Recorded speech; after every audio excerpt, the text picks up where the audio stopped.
ಏನು ಗೊಬ್ಬರದ ಕೆಲವೊಂದು ಕೊರತೆ ಇದೆ. ಈಗಾಗಲೇ ಕೃಷಿ ಇಲಾಖೆ ಅಧಿಕಾರಿಗಳ ಜೊತೆಯಲ್ಲಿ ಮಾತನಾಡಿದ್ದೇನೆ, ಮುಖ್ಯಮಂತ್ರಿಗಳ ಗಮನಕ್ಕೂ ತಂದಿದ್ದೇನೆ. ಬೇರೆ ಬೇರೆ ಗೊಬ್ಬರ ಇದ್ದರೂ ಕಾಂಪ್ಲೆಕ್ಸ್ ಇದೆ, ಆದರೆ DAP ಮಾತ್ರ ಕೊರತೆ ಇದೆ.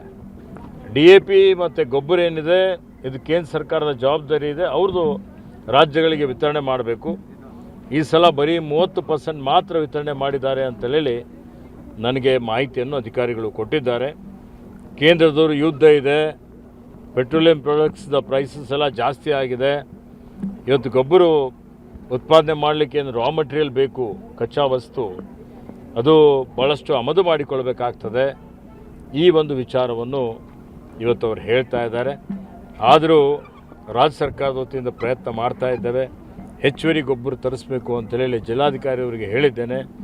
ಎಲ್ಲಾದರೂ ಬಫರ್ ಸ್ಟಾಕ್ ಇದ್ದರೆ ಅದನ್ನು ಬೀದರ್ ಜಿಲ್ಲೆಗೆ ತರಿಸಿ ಗೊಬ್ಬರ ಪೂರೈಕೆ ಮಾಡುವಂಥ ಒಂದು ಪ್ರಯತ್ನವನ್ನು ನಾವು ಮಾಡ್ತಾ ಇದ್ದೇವೆ. ಮತ್ತು ಇವತ್ತು ಯಾರು ಶಾಪ್ನವರಿದ್ದಾರೆ, ಗೊಬ್ಬರ ಏನಾದರೂ ಕಾಳಸಂತೆಯಲ್ಲಿ ಮಾರಾಟ ಮಾಡಿದ್ದರೆ ಅಂಥವ್ರ ಮೇಲೆ ಕಠಿಣವಾದಂಥ ಒಂದು ಕ್ರಮ ತೆಗೆದುಕೊಳ್ಳಲಾಗುವುದು ಅನ್ನುವಂಥ ಒಂದು ಎಚ್ಚರಿಕೆಯನ್ನು ತಮ್ಮ ಮುಖಾಂತರ ನಾನು ಎಲ್ಲರಿಗೆ ಕೊಡಲಿಕ್ಕೆ ಇಷ್ಟಪಡ್ತಾ ಇದ್ದೀನಿ.